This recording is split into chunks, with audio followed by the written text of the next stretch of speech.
Yo, tactical holding on swing takers. Swing of the week is Nvidia.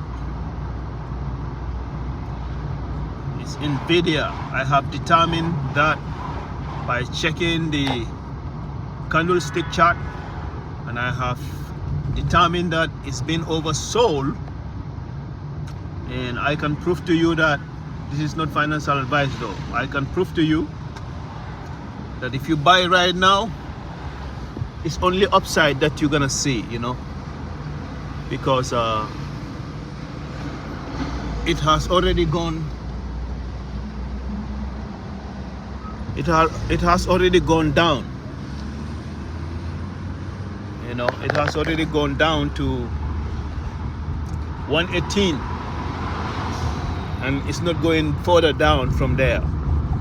So I